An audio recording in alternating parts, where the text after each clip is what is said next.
What are the sources regarding Christianity? And some of you might be even asking, Nabeel, why should I even believe Jesus is real? Why should I ever even believe that he's a man who existed? The first thing I'm going to start off by telling you is that it is incontrovertible, according to the historical principles of investigation, that a man named Jesus existed in the first century. How do we know this? We have over 40 records of Jesus' life from ancient times, describing this man who is essentially a carpenter in Palestine. He didn't have much of anything. He wasn't a centrally important figure at the time, yet we have 40 sources that refer to him. You know who the emperor was at Jesus' time? Someone shout it out. Tiberius. Good. Tiberius was the emperor of Rome at that time. Now, this is a man who obviously we should have a lot written about. We can expect tons and tons of records about this man, can't we? The historical records contain Tiberius' name by 10 different individuals. That's it. 10 for Tiberius, the emperor of Rome, 40 for Jesus. You can see we have excellent reason to believe that this man, Jesus of Nazareth, lived and existed in the first century. And that's why very, very few, in fact, I could probably count it on one hand, actually, I know of two, scholars who study the historical Jesus actually claim that Jesus never existed. And one of them is Bob Price, who most other scholars say is just not even possible what he says. So we can dismiss just due to the reasoning and due to the lack of scholastic support that this is actually the case. So Jesus certainly exists. Okay, what can we know about him? Well, of the scholars that study him, and keep in mind, there is an entire area of historical studies called historical Jesus studies. So we have scholars who've been studying this on all sides. These aren't all Christians by any means. Actually, the most influential ones wouldn't align themselves with Orthodox Christianity. You have people like Paula Fredrickson, Marcus Borg, Bart Ehrman. You have people along these lines who would say, like John Dominic Crossan, who would say that of Jesus we can know for a fact that he died on the cross. Now keep in mind, that's one of our 3 points that we're proving for Christianity or attempting to show to determine its reliability. Did Jesus die on the cross? The scholars who study his life, regardless of whether they're atheist, Buddhist, agnostic, Hindu, Christian, it doesn't matter.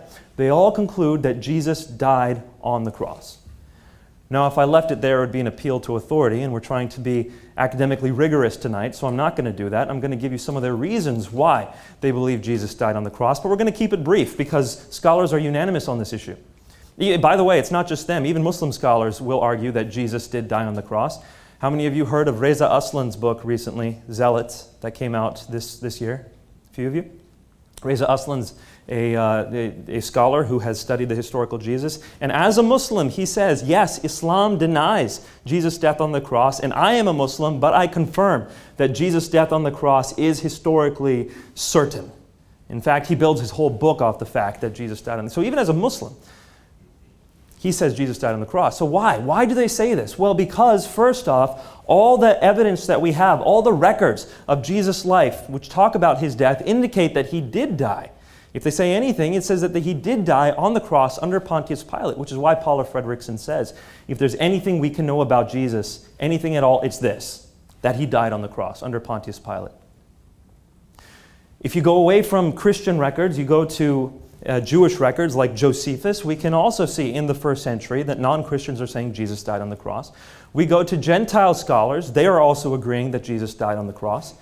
And in fact, we also have some of them saying that these people believe he is risen from the dead. We'll get to that in just a moment. So we have excellent reason to believe Jesus died on the cross because all the records point to that. Plus, if you study the historical process of crucifixion, nobody ever in the entire history of the Roman process of crucifixion, no one ever survived a full Roman crucifixion. So we have excellent reason to believe Jesus died on the cross. Did he rise from the dead? This is an important matter. And lots of historians say we cannot investigate the resurrection because that's not a historical matter. That's a supernatural matter. And you can't study supernatural matters. Well, that's jumping the gun just a bit. If every explanation that is naturalistic falls short and falls very short of explaining what happened, then we have reason to believe that something supernatural may have happened. If there simply is no good explanation, naturalistically speaking, we can use the historical process of investigation to conclude that quite likely maybe something supernatural happened here. So what happened when Jesus died? Shortly after his death, we take a look at what happened, and those historical scholars we've already referred to, in general, agree with three facts. that are considered relatively incontrovertible. And I'm giving you what's called the minimal facts argument, if you want to look into this. It's called the minimal facts argument, primarily promoted by a man named Gary Habermas, who's written a book called The Historical Jesus. Also by his protege, Michael Licona, who's written a book called The Case for the Resurrection of Jesus. He wrote it alongside Gary Habermas. And he's also written his manifesto, a rather large book that serves well for curing insomnia. He's written that as well. Sorry, Mike. He's written that as well. And if you want to look at a very thorough investigation of the historical method on whether or not Jesus died, I suggest you take a look at this book published by Erdman's. Michael Licona is the author. The argument runs as follows. Pretty much every scholar who studies this, at least a vast majority, if not virtually all scholars, conclude three things happened after Jesus died. Well, number one, the first one is that Jesus did die on the cross, which we just looked at. Number two, that the disciples, Jesus' disciples, all believed he had risen from the dead. So, the disciples truly believed that Jesus had risen from the dead, and according to most historical Jesus scholarship, Christianity wouldn't have gotten off the ground if it weren't for that fact. Fact number three. Fact number one was Jesus died on the cross. Fact number two, the disciples truly believed he had risen from the dead. Fact number three, people who were enemies of Jesus, or not his disciples, also believed he had risen from the dead. Now, who are we talking about? We're talking specifically about two people, James, the brother of Jesus, and Paul, or Saul of Tarsus, as it were. James, the brother of Jesus, did not follow Jesus during his lifetime. We see in the book of Mark that Jesus' family comes up and says to people around Jesus that he is out of his mind, basically, that he's crazy, which is what leads Jesus to say, "Who is my mother and brother and sister?" It's those who do the will of God.